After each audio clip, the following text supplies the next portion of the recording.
ఆంధ్రప్రదేశ్ ప్రభుత్వం విడుదల చేసిన జాబ్ క్యాలెండర్కు వ్యతిరేకంగా రాష్ట్ర వ్యాప్తంగా నిరుద్యోగులు నిరసనబాట పట్టారు. దీంట్లో భాగంగా విశాఖలో వేల మంది నిరుద్యోగులు ప్రభుత్వానికి వ్యతిరేకంగా నినాదాలు చేస్తూ ఆందోళన వ్యక్తం చేశారు. గతంలో వైఎస్ జగన్మోహన్ రెడ్డి ఇచ్చిన హామీ మేరకు 25,000 ఉద్యోగాలతో మెగా డిఎస్పీ విడుదల చేయాలని, పోలీస్ రిక్రూట్మెంట్ సంబంధించి 14,000 ఉద్యోగాలు, అలాగే గ్రూప్స్ 1, గ్రూప్ 2 సంబంధించి 1,500 ఉద్యోగాలు కల్పించాలని డిమాండ్ చేశారు. ఈ మేరకు విశాఖ ఆర్టీసీ కాంప్లెక్స్ నుంచి నిరసన ర్యాలీగా తరలివచ్చి ప్రభుత్వ తీరును ఎండగట్టారు. రాష్ట్ర వ్యాప్తంగా ఖాళీగా ఉన్నటువంటి వివిధ శాఖల్లో ఉద్యోగాలతో కొత్త క్యాలెండర్ విడుదల చేయాలని, లేని పక్షంలో నిరసనను కొనసాగిస్తామని హెచ్చరించారు.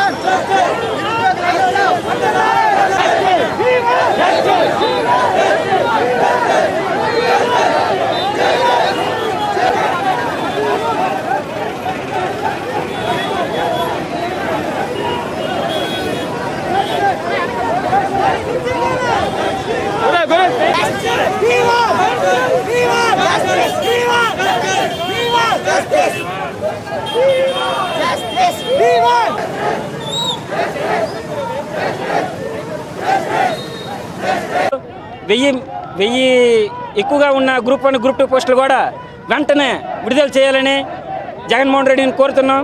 ఇదే విధంగా ఉంటే మేము 2024కి మీకు తగిన బుద్ధి చెప్తామని చంద్రబాబు నాయుడు గారికి ఏ విధంగా చెప్పామో నిరుద్యోగుల పరంగా మీకు కూడా 2024లో ఓటమి తప్పదని నిరుద్యోగుల నుంచి ఆంధ్ర యూనివర్సిటీ నుంచి మేము డిమాండ్ చేస్తున్నాం. నమ్ముకోండి, 2019లో మీరు ఏదైతే మేనిఫెస్టోలో చెప్పారో ప్రతి సంవత్సరం నిరుద్యోగుల మొత్తానికి జాబ్ క్యాలెండర్ తీస్తారని చెప్పి ఇప్పుడు 2 సంవత్సరాలు అయింది. మా నిరుద్యోగులందరినీ నిట్టంటగా మోసం చేశారు గౌరవనీయుల ముఖ్యమంత్రి గారు. దయచేసి ఈ క్యాలెండర్ని జీవో నంబర్ 39ని పక్కన పెట్టి పూర్తి స్థాయి క్యాలెండర్ని రిలీజ్ చేసి ఒక పక్క డిఎస్సి, ఒక పక్క పోలీసులు, ఒక పక్క గ్రూప్ 2, ఒక పక్క ఇంజనీరింగ్ శాఖలో ఉన్న ఖాళీలు మొత్తం పూర్తిగా భర్తీ చేసి మా నిరుద్యోగుల్ని ఆదుకుంటారని అలాగే ఈ గౌరవనీయులైన ముఖ్యమంత్రి గారిని కోరుకుంటున్నాను.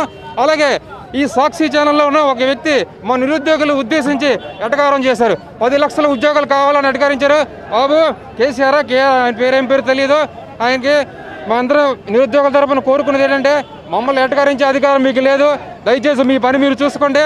మా నిరుద్యోగులకి ఆవేదన మీకు తెలియదు. మీ ఇంట్లో కానీ ఎవరైనా ఉండి ఉంటే ఆ బాధ ఏంటో మీకు తెలుస్తుంది. గౌరవనీయులైన ముఖ్యమంత్రి గారు మా నిరుద్యోగుల బాధలు విని మాకు న్యాయం చేస్తారని మరి కోరుచున్నాం. 2019 అక్టోబర్ 21 అమరవీరుల దినోత్సవం సందర్భంగా జగన్మోహన్ రెడ్డి గారు 6,500 పోస్టులు ఏటా విడుదల చేస్తారని హామీ ఇచ్చారు. 24,000 పోస్టులు ఉన్నాయని ఆయన గతంలో ఆయన నోటితోనే చెప్పారు. మేకపాటి సుచరిత్ర గారు, హోమ్ మినిస్టర్ గారు 13,059 పోస్టులు ఉన్నాయని ముక్త కంఠంగా తన నోటితో వివరించారు. అంతే పోస్టులతో చాలామంది నిరుద్యోగులు ఆంధ్ర యూనివర్సిటీలో, కాకినాడ అన్ని జిల్లాల్లో హాస్టల్ ఫీజులు కట్టుకొని చాలా నిరుపేదంతో వాళ్ళు శ్రమించి ఆ యొక్క విద్యను కొనసాగిస్తున్నారు.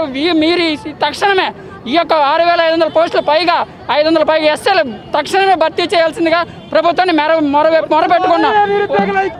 మాకు ముందు అంటే ఎలక్షన్స్లో వచ్చిన తర్వాత మాకు ఏవైతే ఉద్యోగాలు 2,30,000 ఇస్తానని చెప్పారో వాటి ప్రకారం మాకైతే ఇవ్వలేదు. సచివాలయం ఇచ్చాను అంటున్నారు. అవి గవర్నమెంటో ప్రైవేటో మాకు తెలియదు.